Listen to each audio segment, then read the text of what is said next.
The Unhappy Hour on the new AmericanMedia.com.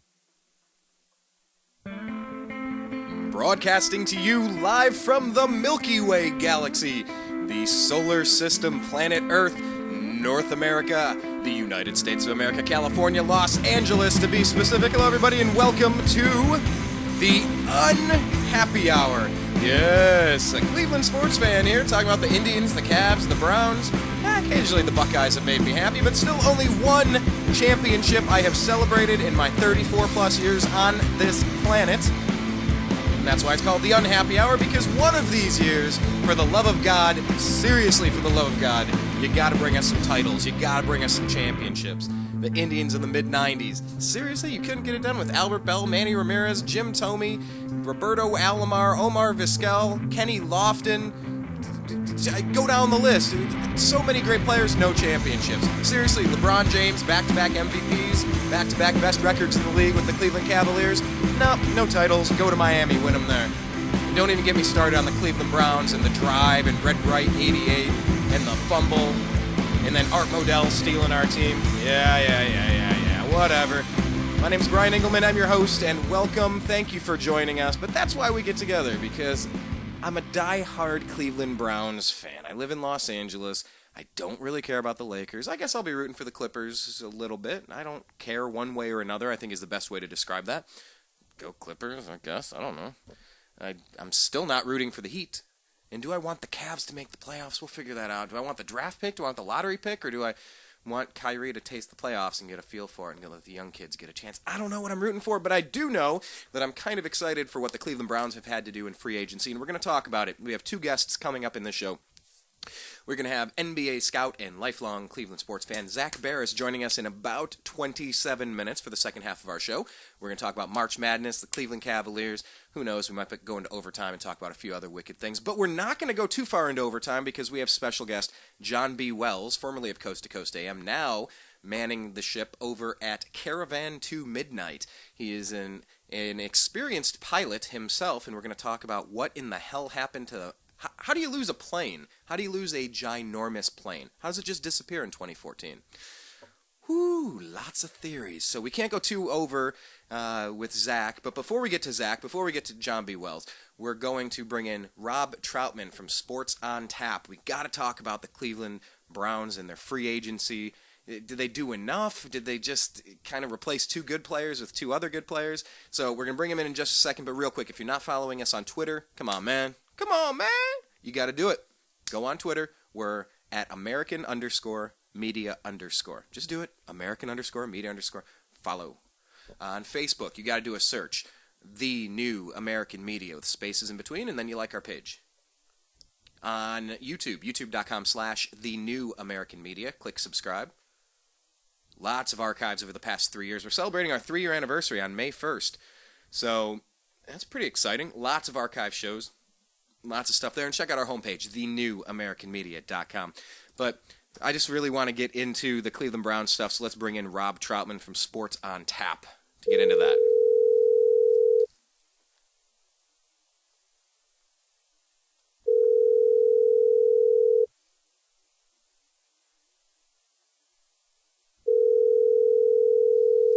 I love the ringing phase. Hello. Rob, welcome to the program. I was just telling people I love the ringing phase because we do this all live and, in post-production. That's right. If you had a producer and a whole team, you do this off air and you have the call lined up and you're on mute. That's not how I roll. I like the spontaneity of not knowing if you're going to answer. Yeah, what fun would that be? Exactly. That's like come on. That's like having a game plan in the free agency period and then, I don't know, letting somebody take a picture of the big board and sending it out via Twitter. I mean, who would do something that crazy? Either you're planning or you're sloppy. Oh, man. Yeah. What did you think of that, by the way? After reading it and seeing the picture, if you look at the big board, there were free agents on that list and they had them circled, some crossed off. But there was no real, usually they line them up in some kind of order of value to the Cleveland Browns. And they said that was the video production team's big board of videos they need to produce, in case they come here or they do put other things on their website that show where guys go and, highlights of certain free agents. So to me, it really wasn't a big deal. I thought it was funny that a picture caught that and it blew up like it did, but I don't know if the Browns would just have their big board just kind of chilling right next to where their press conferences are for people to see it if that were the case. But, I thought it was pretty funny. Hey, that might be true. I just got to say, with the Cleveland Browns, I've seen just about every bungle imaginable over the past 30-some years now. But, Rob, real quick, before we get into the nuts and bolts, the meat and potatoes of what went on in free agency, should we be happy? Did we just trade 2 good players for 2 other good players? And who else is left? Is Ben taking a sign? All that jazz. Can you just introduce yourself real quick? Tell them about what you're doing with Sports on Tap and how they can stay connected with you before we get into all that. Yeah, we're at SOT Podcast, which is on Twitter, or we're also on Facebook, where you could type in facebook.com/SOT Podcast. And we cover a lot of local high school sports. We also cover Cleveland sports, national topics. We debate them with you, the fans, on our Facebook page, on Twitter. And it's just 4 guys talking sports, telling what we feel in different areas, different topics, try to make it a little different than beating a dead horse on some of the national topics in Cleveland. And so we do cover a lot of recruiting, sometimes with high school athletes as well. But it's a lot of fun, and hopefully people can get out there and check it out. Well, there's a good segue right there, Rob, because one of the free agent signings, Dante Whitner, I think he sent something out saying it's very rare you get to play your high school, college, and professional football in the same state. And that kind of is a little rare, I suppose. I haven't done the math. I guess we need a Numbers Never Lie crew to... Actually, the guy running that show, he's from Cleveland, isn't he? I don't know if... He sure is. Yeah, him and Chris Rose. And anyway, yep. I digress. But so we got Dante Whitner. He wanted to change his last name to Hittner. Just talk about the signing in general, because we lost T.J. Ward, we got Hittner. So let's talk about Dante first, and then let's talk about losing T.J., and then overall, was that a net gain, a break even, or did we actually downgrade? Well, when you look at Dante Whitner, he's been in the league, I think, 8 or 9 years now. So, I mean, you can look at him. He is a veteran in the league. He to me, is one of those impact players that, he does lower the boom. He strikes. He's very physical, makes a lot of good plays. And I mean, a lot of people said, the Browns are getting older and signing these guys to big contracts, but look at Whitner. I mean, he was on a good San Francisco team and still made 73 tackles last year. And the San Francisco front and defense is a little bit better than the Browns, and that's why T.J. Ward had a lot of tackles last year. There were a lot of guys, and even in the secondary, they had to make a lot of tackles because these players are getting to the second, third levels, where it comes down to the safety making a tackle or he's gone. And last year, I thought T.J. Ward really did have a good year making tackles. He had some interceptions that ran back for touchdowns. He can make plays. But you got to remember, too, that was his first real good year. And him and Dante Whitner, you look at the age. Okay, Whitner's 28 years old. T.J. Ward, I think, is a year or 2 younger than that. But T.J. Ward had one good year where Dante Whitner's a 3-time Pro Bowler who still consistently puts up pretty good numbers. And another important factor is he's recruiting players and talking to players that might want to come here and saying, we're trying to change this around in Cleveland for the better. Let's make something special happen. And I think players are starting to buy into that a little bit. And, we'll talk about Karlos Dansby, a linebacker who came here as well. He's a little bit older as well, a 32-year-old linebacker, but we'll talk about him in a minute. But Dante Whitner, to me, was a great pickup. It is pretty close. T.J. Ward, if he can stay healthy, he's a very impressive young talent. But, I mean, his injuries go back to high school. He was injured in high school and then in college, and then he comes to the pros where the first 2 years for the Browns, was he a really good player? No, he was injured most of those years. And last year he played most. I think he played 14 games for the Browns and put up some really good numbers. So, it's a high-risk, high-reward for the Broncos. But I think with Dante Whitner, he adds, a veteran presence in the locker room and adds a little more than just making tackles. Yeah, a few points there. Dante Whitner even had comments about wanting to come home and doing it for for his community, for where he grew up. He wants to make. You know the quote I'm talking about? I don't have it off the top of my head. Yeah. What he wanted to do was he said he wants to come home and change the philosophy in Cleveland for the fans, for the community. He wants to change everything basically around in Cleveland to make it fun for the fans. And I know he wants to be pretty heavily involved in community things as well, trying to help change the community around. And yeah, I remember the quote you're talking about. And, that's another nice thing, a player that really wants to be here and knows what it's like to be in Cleveland. Yeah, I mean, LeBron James famously said, I have one goal, and that's a big goal, and that's to win a championship, and I'm not going to quit until I make it happen. And, of course, he quit. And he was never really cheerleading the place. Yeah, he gets on his bicycle and rides around Akron and throws a few, tens of thousands of dollars around and says, look, you should all love me. I gave back to the community. It's like, yeah, you've always repped Akron. You go on the Browns sidelines wearing a cowboy hat. And, there was no loyalty. That was non-existent. Then you see Dante Whitner with, like, yes, I want to come back. I want to do this. I want a championship here for the Cleveland Browns. It's kind of refreshing, But then on the flip side, you have Alex Mack screaming, "Let me out of here!" I'm trying, and we'll get to Alex Mack after Karlos Dansby. But yeah, you're right that Dante Whitner was also recruiting Ted Ginn Jr. That didn't materialize, though. Who else is he out there talking to? Because, I mean, I did like that he was kind of lobbying for one of his former teammates, Teddy Ginn, to come on down. Is there any other rumors out there about what Whitner's up to? Well, he's right now, it seems like he's just talking, a lot of free agents, Ben Tate was in town yesterday and today still.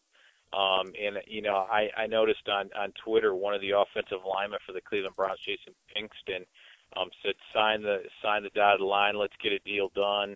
I know Dante Whitner said he didn't really say who he was talking to, but you can tell that he's talking to players first and foremost and talking about the organization and the coaches and, because I think, Mike Penton's doing a pretty nice job of talking to these players and telling his philosophy. I mean, and what you talked about Alex Mack, and one thing the Browns did was they flew out to either Arizona or LA, wherever Alex Mack is, and sat down and talked to him, and they said it was a great meeting talking with him, but it seems like the agent for Alex Mack doesn't want him to necessarily settle for the Browns, which blows my mind really, because to make $10 million as a center, that's pretty high. As a center, right.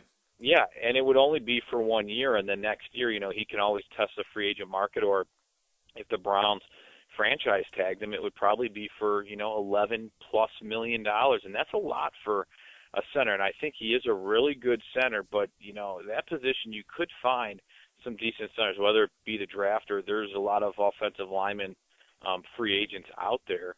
But, I think he's trying to test the market a little bit, and, his agent said, we'll find a suitor that can beat the Browns offer so that he won't be back in Cleveland. But I think he really does love Cleveland.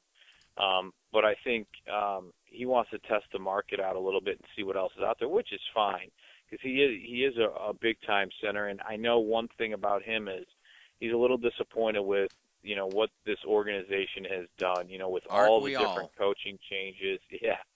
And, learning a new offensive system, I'm sure it gets frustrating, and I don't necessarily blame him, but, I think he needs to just keep his mouth shut, go about his business. And, his agent really isn't helping his cause. If he comes back here, hopefully he comes back and works and puts on, a good veteran in the locker room and everything like that, because seems like he comes back, he might not necessarily be the happiest camper, but if I were him, I'd be pretty happy with, $10 million for 1 year. It's not too bad of a paycheck for him. No, that is true. I can say, I played football for Brunswick. I played defensive end, and, my junior year? Yeah, it was my junior year because we went to the state championship, and I rolled my ankle really bad against Strongsville. Really bad, and I played in all the playoffs on the special teams, and I could hardly walk. I got one play each, and I had to tell the coach every time, like, you got to pull me, man. I can't pull my weight. And then that was my senior year after that, and I was fine. But I've gone through that where you have an injury, and you're like, oh, Lord. And in the NFL, I'm all about getting a long-term deal as soon as you can with maybe an early opt-out clause. and get as much guaranteed money as possible. $10 million a year for a center, that's huge. I totally get that. And I think the Browns would pay him to give him a solid deal. I don't know what the difference between $5 and $10 million is when you got to risk a whole season. Maybe you blow out your knee and you never play again. The Cleveland Browns signed LaCharles Bentley. Remember that one? Where did he come from? The Saints. What was it? The first play in practice, he blows out his knee and he never plays again. And you never know. So I don't understand the logic of rolling the dice, especially when you're an offensive lineman and everybody falling around you. Sign a deal, lock it in, and go. You got Joe Thomas there. You got some big boys. You got a team spending in free agency. Seems to be moving in the right direction. You can't get much worse than 4-12 consistently. I don't know. I would just take a good deal and call it a day. But it's not my call to make, I guess. Well, and Alex Mack, he played through a lot of injury. He played consistently, with the Browns. He's played almost every single game. So that's where you can rely on him. And if they do lose Alex Mack, they lost Sean Laveau as, I believe he played right guard for the Browns, and they lost him to the Washington Redskins. And he was pretty inconsistent. Wasn't the greatest, but he also was a starter. So the Browns are going to have to do some work on the offensive line part of things, and I guarantee you they'll draft one, but they'll also probably go out in the free agency. And I'm not even sure who's left out there. There are some starters that are out there still that got released by teams, so I'd imagine probably sometime here in the next week or two the Browns will probably bring in some offensive line, because right now they're really taking care of a lot of needs. They got Karlos Dansby, which is another great sign. I thought it was a great sign. He's 32 years old, which, that's maybe his downside. But if you look at his stats,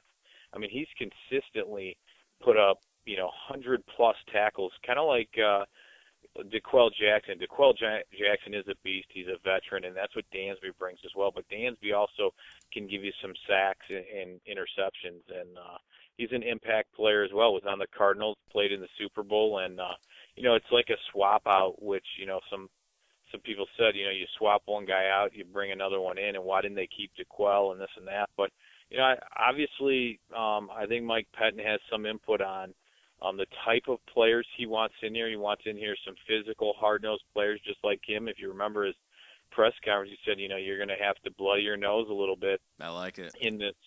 In this division, and I think he's getting those kind of players that fit his defense. I think T.J. Ward and DeQuell might have fit his defense, but I think he saw some other guys out there that he really wanted. Yeah, because it seemed like T.J. Ward took a lot less. It seemed like, well, why wouldn't the Browns at least offer that? They're paying more for Whitner, who's, a year older, whatever. He's more proven, but it just seemed like I didn't see the DeQuell Jackson move coming. I kind of saw that out left field with all the problems the Browns have at quarterback, on the offensive line, go across the team for that matter, at running back. Why would we go and get rid of DeQuell? I didn't see that as a huge pressing need, as, wow, one of the 5 worst things on our team that we have to improve. I didn't see DeQuell Jackson as one of those 5. Yeah, I thought DeQuell, he consistently gets 100-plus tackles. And I guess the one thing about him, and, this defense did struggle a little bit last year closing out games, if you can remember. There was probably 3 or 4 games. They just struggled. I think one thing with Dante Whitner compared to T.J. Ward is he's better in coverage, whether it's covering a certain area or a certain player. I think T.J. Ward did give up some pretty big plays. And I know Dante Whitner, nobody's perfect, but I think he's a little better in coverage, and I think that goes for Dansby as well. I think DeQuell can make the tackles, and he's good that way. But a lot of people said with Dansby and DeQuell, Dansby is kind of a more impact player. He makes a lot of the tackles and a lot of the key breakups or interceptions at key times, where DeQuell makes a lot of the tackles consistently, but they're not really at the big time in the game when you really need them. And, that's tough to say, because I think DeQuell has been just he's a great leader. He's a great veteran. He brought, he was the one guy that even with the change, stayed positive. And, I think he's going to do great in Indianapolis. There's no doubt. But, like I said, it's tough. It's tough either way you look at it with a lot of these players, because you can compare them apples to apples, but we'll see what happens in this coming up season. But overall, Dansby is one of those guys that he almost seems like he's gotten better with age. When he was younger, he was putting up 90 to 100 tackles, and lately he's been probably 122 tackles. I think he had last year, so he had 6.5 sacks, and I believe he had like 4 interceptions. So it's a guy that knows how to win. He's won in Arizona, and hopefully brings the same thing to the Browns. You think you were going to see some improvements from Mingo, from Kruger, from Sheard, from some of these players that just kind of across the board kind of, I'll just say they disappointed me. I expected, with our number 1 draft pick, with the big free agent signing from the Ravens, with Sheard with another year, I just felt like I was going to see a lot more improvement, and I didn't see it last year. Do you think the whole unit is going to get better with an addition of Karlos Dansby? Like you said, maybe it's a different mentality that's going to kind of elevate everybody's game. Do you think his impact will rub off on the other players is the question? Yeah, I think there's no doubt. They'll bring a different attitude to the Browns, maybe a winning attitude. Because look at Whitner. He did well in Buffalo, but then he went to San Francisco and he won there, along with Dansby, who won at Arizona and had a pretty good defense out there. But, I mean, you look at the Browns last year, their defense was not bad. Up front, they were definitely a lot better stopping the run. You got Joe Hayden in a corner. I'd like to see them go out and, pick up another corner. We thought for a while that the Browns were going to go after Darrelle Revis, who signed with New England. We couldn't do better than a 1 or 2 year deal. I think it was reported a 1 year, and it's actually a 2 year, but it's like a $20 million base, so they're not going to keep. We couldn't match that. I was saying, shouldn't we go ahead and throw in a 7th round pick and a backup quarterback in Brandon Weeden and be like, fine, we'll take over your Revis contract you don't want. They just let him go anyway. Of course, who wants Weeden at this point? Walmart would probably pass him by, but he'd probably do like one of those underhand shovel passes with some merchandise with a box of it. And there is some information or rumors about Brandon Weeden, and apparently the Dallas Cowboys might have some interest. Hey, Bernie Kosar went there and won a ring. Go figure. That's right. Yeah, that's right. But it's like I said, I wish that would have been an amazing fit with getting another shutdown corner. I was salivating thinking of the original Dawg Pound, the Minifield. Frank Minifield out there in the back. I could just imagine what the corner position would look like. Our secondary would be. I really got excited. I was thinking Revis was a done deal, and it wasn't.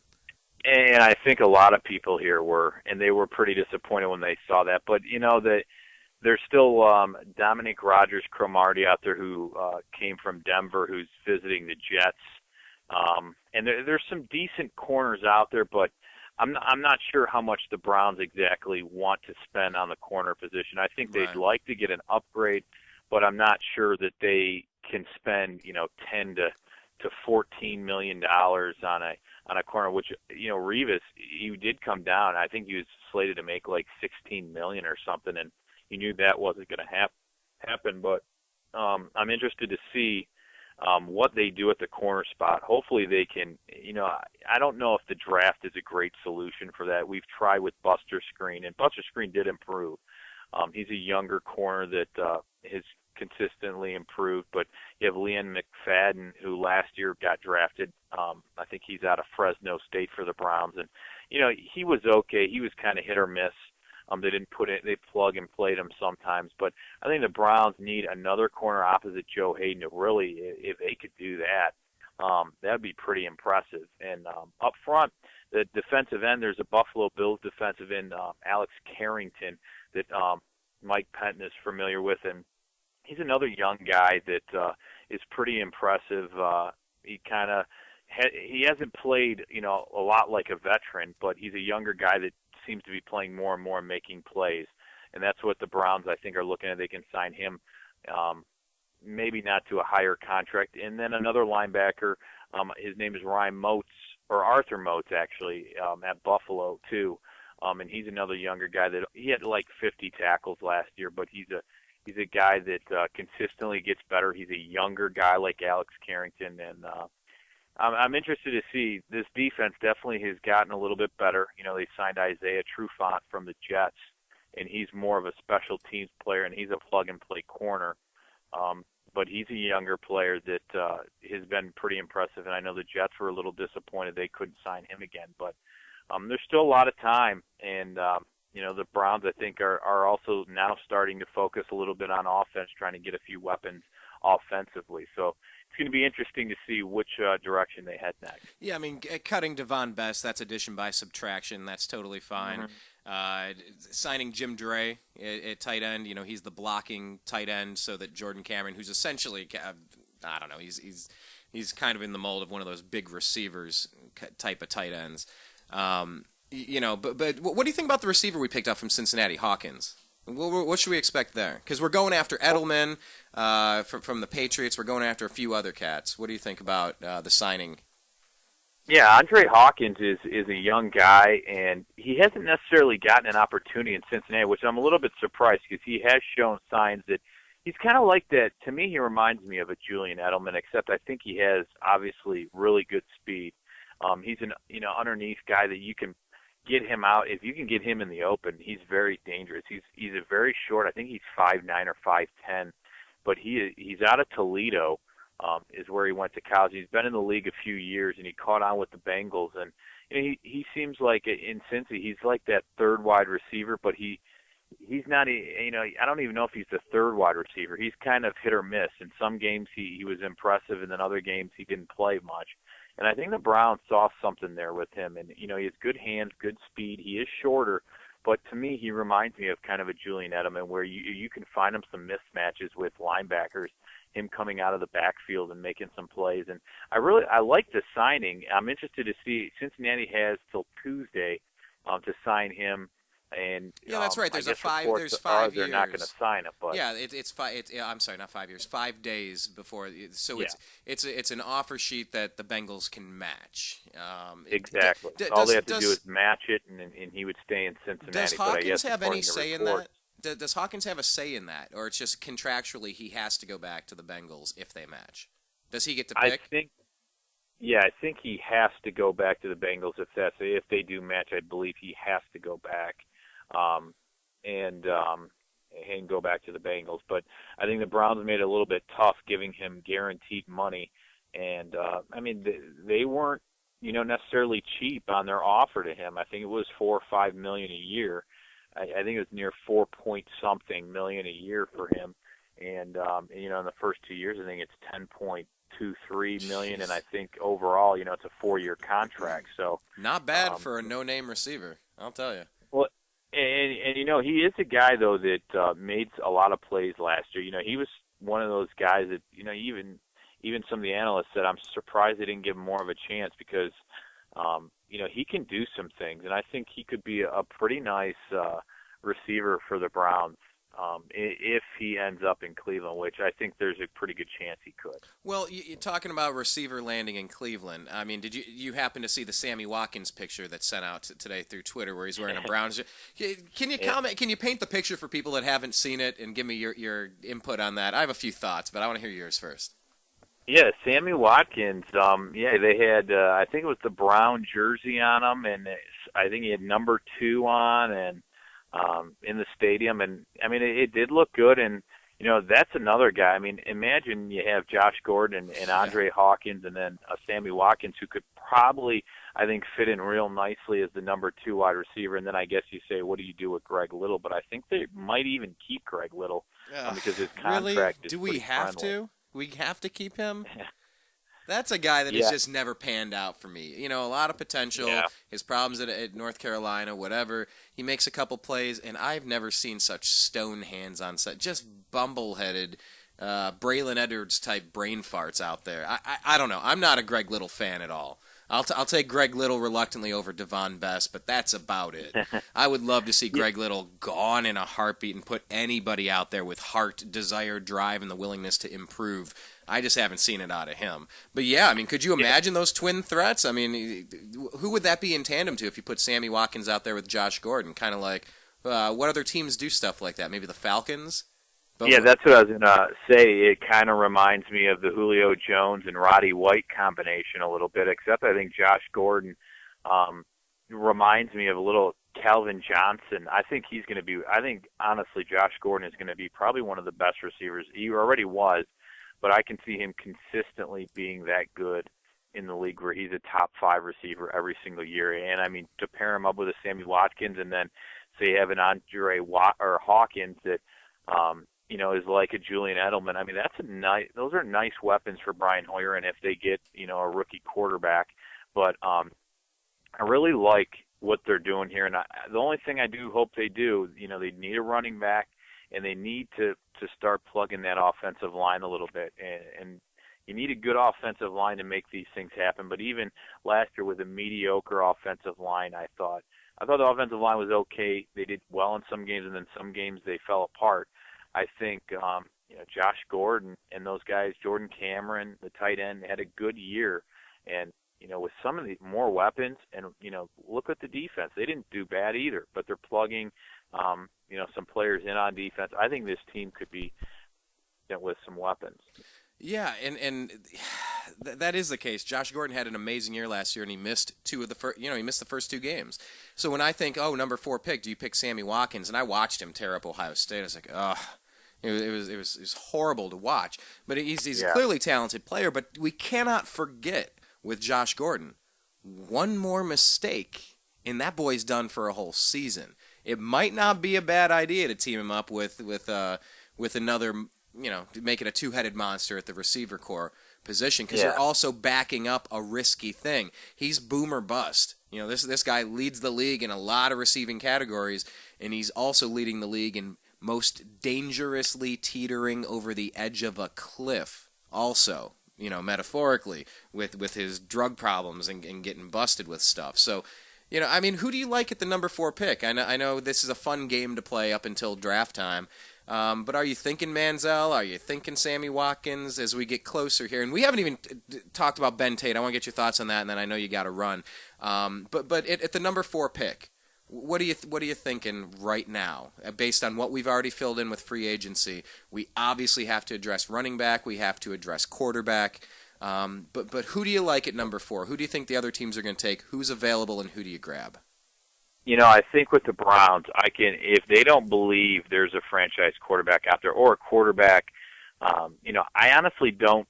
I have a feeling they don't feel like at 4 that there's really a guy there for them. I mean, they might feel differently. I mean, this is just speaking in my opinion. But I could see them going with Sammy Watkins at 4, or, depending on the offensive line or the best offensive lineman, which I know would be a boring pick at 4. But if you already have, some wide receivers in there, Ben Tate, say, is here, and you're already putting weapons on offense, the next thing to do would be shore up that offensive line, because it seems like the Browns are going on the defensive side of the ball in free agency quite a bit. So I don't know if you necessarily need they could still use a defensive end and another linebacker, but we'll wait and see what they do in free agency. I think that'll be telling. But, a Sammy Watkins, if the Browns feel like he's the most talented guy there that can make an immediate impact on this team, I think you have to go with him. Because in my opinion, Brian Hoyer is going to get a fair shot to start. So, are you going to take, say, a Johnny Manziel at 4 and sit him behind, have him and Brian Hoyer going at it for the quarterback spot, and say Manziel doesn't get it? Are you going to sit him behind Hoyer? Well, I don't know if you can sit a player like that. The favorite player in all of Cleveland Browns sports, all of the fans, it's agreed. The Cleveland Browns fans, their favorite player is the backup quarterback. Are you really going to set up Brian Hoyer for that? Yeah, exactly. I can't wait for it. Cheering for Tim Couch to get hurt so that you could get, the backup to come in with Kelly Holcomb. It's just like, you got to be kidding. Exactly. No, but I'm really getting the same sense that you are, that the Browns do not feel that there's a franchise quarterback worth a number 4 pick sitting there. I'm getting that same impression too. Yeah, and I think, now at 26, or I think they have 35, the 35th pick, I could see them maybe getting a quarterback later in the draft. I think that wouldn't be a bad thing either. So, it's tough to say what they're going to do. It's been up in the air. There are hype about Johnny Manziel, which is interesting. There's a lot of hype saying the Browns are definitely picking him at 4, that they love him. And then all of a sudden you heard, they didn't even interview him, and they didn't do this and do that. And now I think, who knows? Now the Browns will probably select him at 4, since they're trying to get everyone to believe that they're not going to take him. You know how that works. But, But, you never know. There's a lot of needs on this team, but I think they're improving. I like their direction. And the Browns front office, they're doing a great job in changing the outlook, I think, of this Browns team. And free agents want to come here, it seems like. And, we didn't talk about Ben Tate, but he is in town. And that's what I want. That is the main thing I want to wrap up with, is make sure we talk about some Ben Tate. It's a 2-day, and people say, oh, well, it's 2 days. That must be good negotiating by the Browns. The longer he stays, the lower we're probably getting him for. And, he's in the prime of his career. He's an often injured but very effective running back. He's probably looking for his one chance to score a solid deal. And I said, I don't know if he's there for 2 days because we're good negotiators. Maybe it's just the lousy weather that's snowing him in. But how do you see it playing out? Because it seemed like ever since we traded Trent Richardson, we've had Ben Tate on our minds. Yeah, and you know what? Ben Tate only missed 2 games last year, but it was because of a rib injury. And most of the year he played with a rib injury. And he still put up almost 800 yards and some touchdowns. But his yards per carry is almost 5 yards per carry. And, he's one of those guys that I always thought he would be a really good running back if he had the chance to start. The injuries are what concern you a little bit, but yeah, I think he wants to finally start. And there's no doubt if the Browns do sign him, in all honesty, I can see them announcing tomorrow or very soon that they signed Ben Tate. It seems like a lot of reports out there are saying that Ben Tate is going to sign with the Cleveland Browns, and it should be tomorrow or soon. But I would be pretty happy with that. I hope they don't sign him to an $8 to $9 to $10 million range, because I think that's overpaying for him. But they've been signing a lot of players to 3 and 4 year deals to try to get players to stay here a while and get some consistency, and I really like that. And I think if the Browns had Ben Tate, then you have to shore up that offensive line, because if you can give him any kind of holes, I mean, the Texans last year, he still put up some decent numbers even though he was injured. Get him completely healthy, I think he can be a really good running back. And, he's been behind Arian Foster, and he's still putting up great numbers. And sometimes I even thought he was better than Arian Foster there. I had him on my fantasy football team. I picked him the whole year. I knew Arian was gonna go down. It turns out that did happen, and I put Ben in, and he did all right. Yeah, I mean, the guy definitely has potential. You're not going to get very far unless you have a right guard, or a right tackle, unless you have another guard that can block. I mean, we're cool with Alex Mack and Joe Thomas, but we need another piece or two on that offensive line. Absolutely. Yeah. So I mean, do you think ultimately Tate's going to get it done here? And if so, are we still going to maybe look for a Carlos Hyde with that late first round pick to give like that?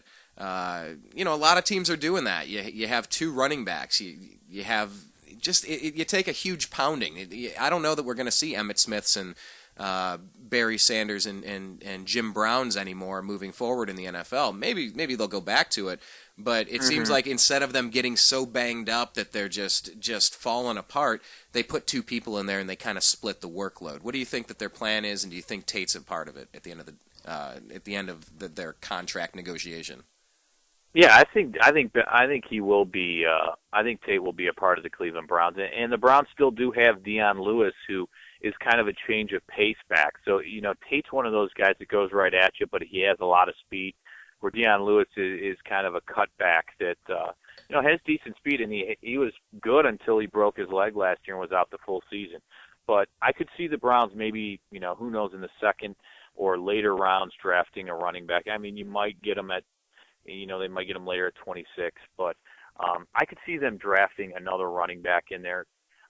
But I like you said, a lot of people are saying this is a throw first league, which I do get, with Tom Brady, Drew Brees, Peyton Manning, those kind of systems. But I still think you do need a running back. Sean Moreno was no slouch in Denver. I mean, having him as a change of pace back to help Peyton Manning out, that was huge for them. And, look at Drew Brees. They had 3 running backs. They had Sproles, they had Pierre Thomas, and they had Mark Ingram in New Orleans. So running backs are important still. You can't discount. I mean, look at the Browns. They didn't have a running back all last year, and they still had some kind of success passing the ball. Yeah, they could throw it. They just couldn't win those games when you had to run out the clock and pick up those third downs and make them first downs. Exactly. It that's bit us the problem. in the ass. That's why you need a running back that kind of can keep the defense honest. If they know you're passing, you can kind of set up for that and not put 8 guys in the box. If they have 8 guys in the box and you're passing, then the defense is a little bit in trouble. And I think it would be important to get Ben Tate in here and signed, and I think they will here in the next either day or two. I can't see it. If he goes out of here without a contract, then I think the Browns might not get it done, but I don't know if they'll let him leave without a contract. So we'll keep a close eye on that, and hopefully he'll be a part of it. And Browns are moving quick on these free agents. So I think they have been. I was just going to say, Darren Sproles, Chip Kelly picked him up for a 5th-round pick. If that was out there for a 5th round, would that have been worth the Browns pulling the trigger on, or was that too much? That's not bad. I mean, a 5th-round pick for Darren Sproles, he's a good player, but remember, they have LaShawn McCoy, too, where the Browns need – I don't know if Darren Sproles could have handled what the Browns want him to. Like, Ben Tate, yeah, he is a little bit injury-prone, but he's looking to be a starter, where Darren Sproles in New Orleans, he still got hurt a little bit, and they had 3 running backs, where in Philadelphia now they have LaShawn McCoy and Sproles, which two different kind of backs, which it fits that system well. So I just don't think he fit here in Cleveland. The Browns don't necessarily have those backs to rely on. They're looking for a guy to really dominate and take control in the backfield, and I think Ben Tate would do that better than Darren Sproles. Well, while we're on the Eagles and we're just about ready to wrap this up here with Rob Trautman, the Browns cut Jason Campbell and Brandon Weeden in the same day, which I'm happy about. I could totally do without both of them. However,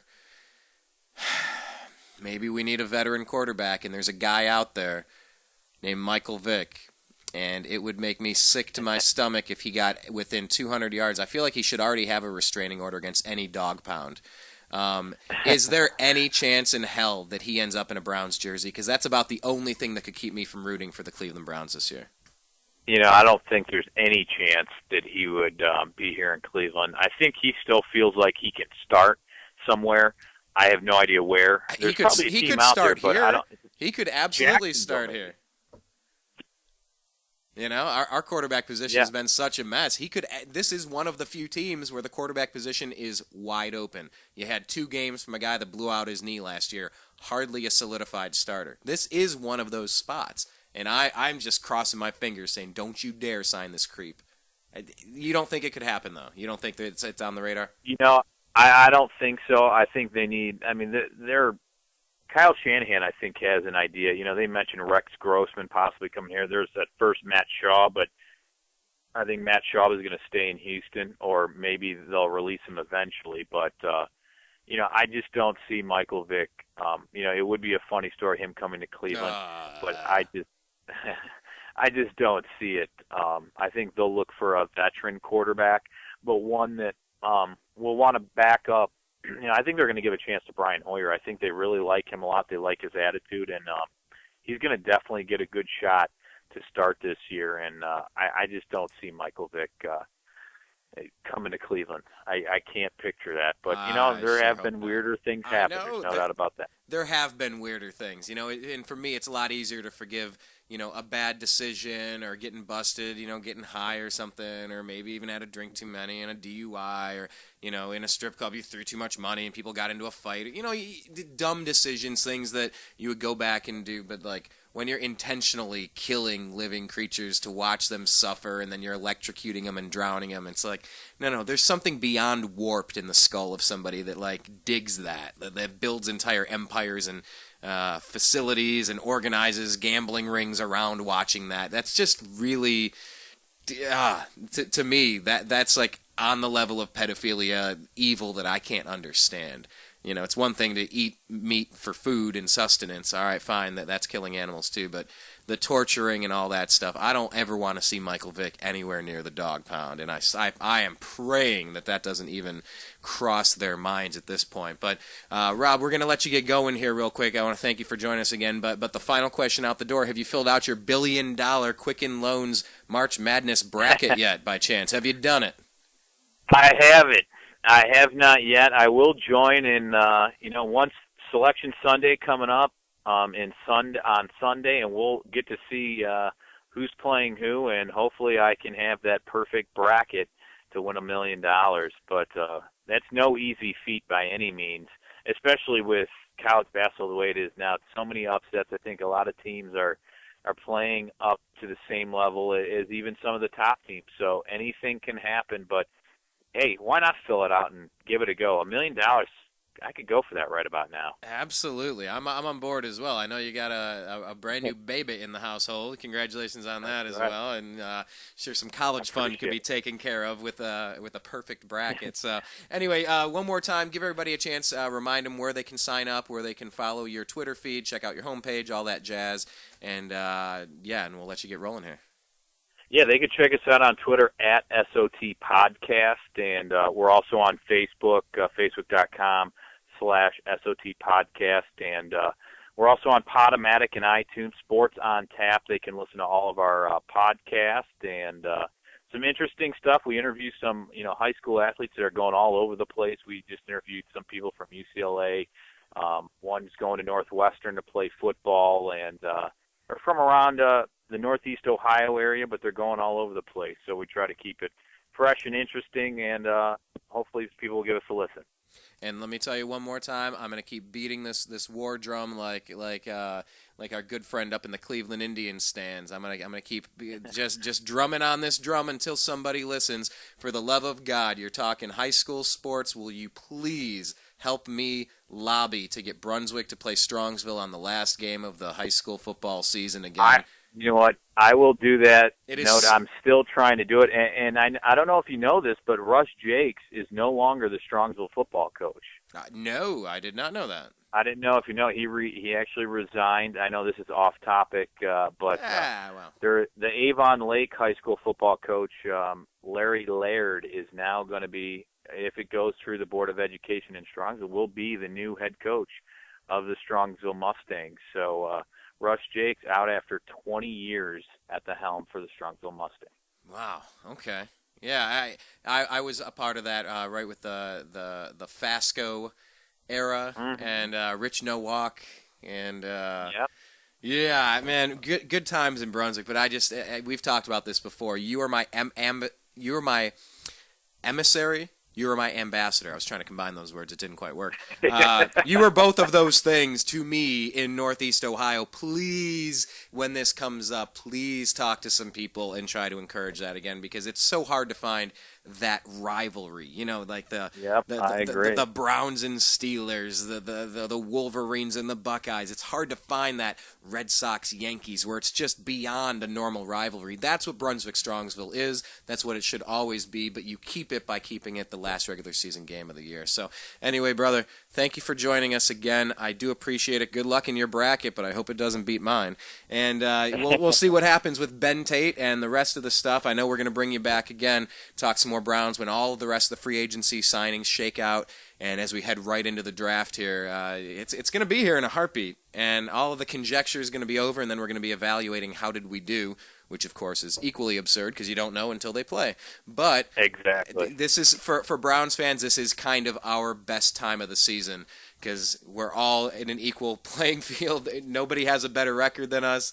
And, so hope springs eternal as a Cleveland Browns fan. Well, hey, man, thank you for joining us again. We'll do this again soon. I appreciate your time.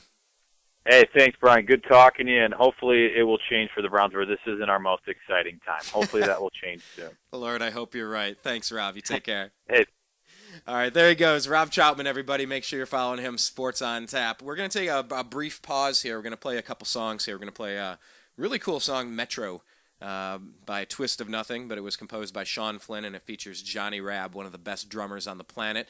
Still no vocals on it, but you'll check it out. And then Juice Media, Rap News 15, Big Brother is watching. It translates really well on video, so please check them out on YouTube, Juice Media. This is Rap News 15, Big Brother is watching. So these things are going to play, and we're going to be right back in a couple minutes. We're going to bring in special guest. I talked with Zach during the interview, and the Rob segment went a little longer.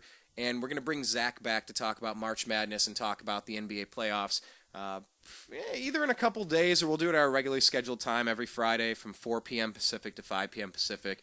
But we're going to bring in special guest John B. Wells, formerly of Coast to Coast AM, a good friend of the program. He has been for pretty much the past 2 years since the first time we heard him on Coast to Coast. Now he's on caravan2midnight.com. That's his new media outlet. And we're going to bring him in to talk about what in the hell, how do you lose a plane? Talk about the Malaysian flight that just disappeared, apparently. And 5 or 6 days later, I guess we're just going to believe whatever official story comes out. Is it a precursor? Is it a false flag? Something about war with Iran? Did the plane land? Did the plane crash? Was the pilot in on it? Was it taken down? I don't know. But John's actually a pilot. He is going to give us some insight on it. So other than enjoying talking to John B. Wells, normally he knows his way around an airplane or two. And we're going to bring that expertise to you in just a couple of minutes. So very special thanks to Rob Trautman for joining us. My name's Brian Engelman, and I want to make sure, if you're not following us on Twitter, we're at American_media_. Follow us on YouTube. Do a search. On Facebook, do a search. The New American Media with spaces in between, and like our page. On YouTube, we're youtube.com/The New American Media. Subscribe to our channel and check out our homepage, thenewamericanmedia.com. So I will be right back in just a second. We're going to make a hard pivot from sports to global events with John B. Wells here on thenewamericanmedia.com. You are listening to The New American Media.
Your guide to the truth. TheNewAmericanMedia.com.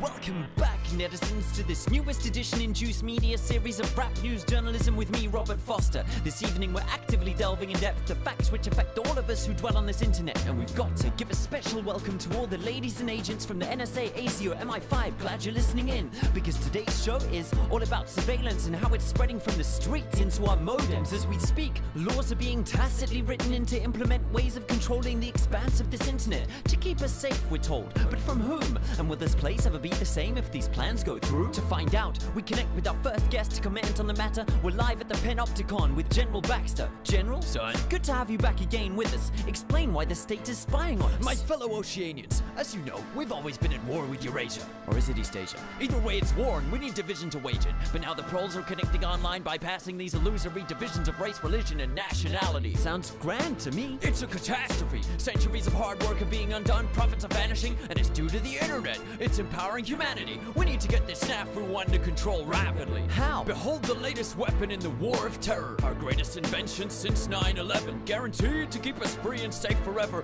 I give you the surveillance state, ladies and generals. Our secret wires log your key style. Monitor every single number on your speed dial. Rewind straight to your position with facial recognition and pinpoint you within 0.03 of a mile. We've put eyes everywhere without consulting you, keeping you safe whether or not you want us to. Soon there'll be no freedoms left for threatening.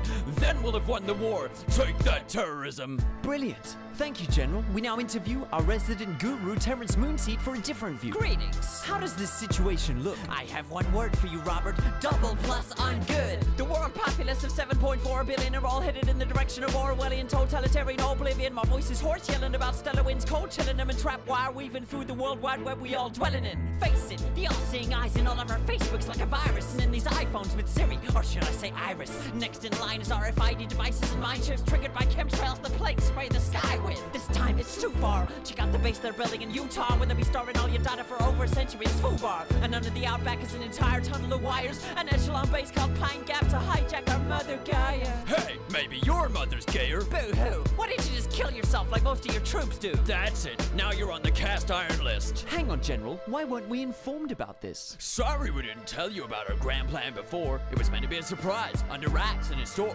But some spoil sports had to go and ruin it for all by blowing whistles in spite of the damn law. Bill, Benny, and Thomas Drake are trailblazers for leaking these tactics. Hey, civil liberty activists, this is all legal. Anything we do now actually is. How did... You can't question my authority, thanks to this. And that shit's global, people. In Australia, it's now legal for the government to store all SMSs, searches, and emails. Australians, it's taking place under your nose. Unless you wake up, all your data are belong to ACO. Come on, everyone knows. You can trust the government now. If you've got nothing to hide, you've got nothing to worry about. That might be the case with things that are happening now, because most people agree with most of the laws that are being handed down. But once the Illuminati reveal their agenda for you, this surveillance will enforce laws you no longer consent to.